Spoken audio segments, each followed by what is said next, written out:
The Wasteland is a concept within modernist literature emergent largely in response to a deep spiritual uncertainty in the philosophical landscapes of the early 20th century. Physics had been completely redefined, and the advent of the First World War had radically shifted the Imperial Corps' perception of reality as its philosophers and writers began to reckon with the horrible reality that their colonialism wrought upon the world. The traditional moral structures were no longer divine absolutions. How could there be God in a world that had allowed such intense atrocity? And so the modernist has no clearly defined societal moral guideline entered into the wasteland of confusion and stratification. It was not until the postmodern that this lack of meaning would be fully embraced, a lack of consistent socially defined reality or conviction a stage to define one's own. The Legend of Zelda, then, situates itself as the transition from modernist to postmodernist, placed in the middle of this barren wasteland, an arcane plane that, while aesthetically medieval, exists in modernity and postmodernity regardless. There are aims and morals applied to Link's journey through the spaces presented in The Legend of Zelda that give it, in some regards, a traditional framework.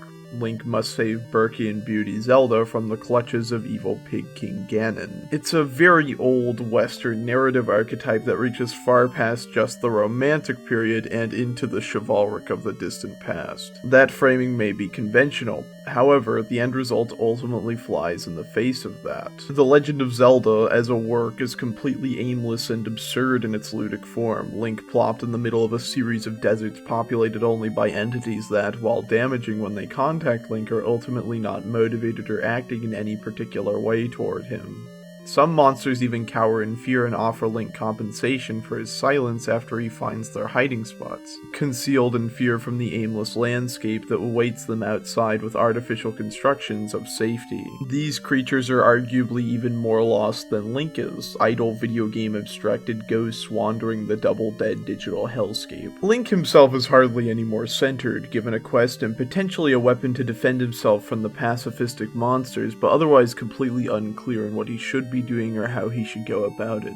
There is no definitive structure to Link's quest, only an emptiness, and none of the disparate forces of Hyrule's spaces give him any reprieve from this existential ennui. The friendly faces of Hyrule only speak in vagueness and cryptic apocrypha, words tangentially related to some form of purpose but nearly inscrutable to our protagonist through their intense encryption. Link has been given a divine mission to save Zelda, but beyond that there is no further framework to guide him, only an empty world. However, the work transitions from this modernist lens to the postmodern lens when the realization is made that this allows the player complete and total freedom in their expression. There is a horrifying emptiness to the world of Zelda, an existential lack of defined purpose or reason, and that equips the player with the tools to construct their own. In many ways, this is the staple of all video games and even all of art, and some would say reality, but this first Zelda game is one of the purest expressions of it. It's down to its utter barest essentials, hardly anything more than a conversation between the player and the game world. Link does not have any framework for where he is going or what he is doing, but the player can decide that for him, and in that process decide the role of everything else in relation to him. The Legend of Zelda is an empty game, and from that tattered, decrepit, illuminated manuscript of a world map, a new world can be born. The postmodern wasteland is a terrifying one, a realization that there is no true knowledge of anything that matters in the universe.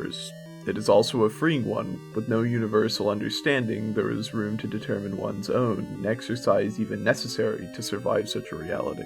The Legend of Zelda presents a world similar to the real one, as all works of fiction inevitably do. A completely unbound plane of existence built on the symbols and iconography of classical romance is a corpse of a time where there is much more of a sense of what one should follow and do. It is a playground to determine conviction for oneself in the face of a listless, distorted world. This has been Arcade Everlasting, who thinks more attempts at open world works in games should draw cues from the first Zelda title. Signing off.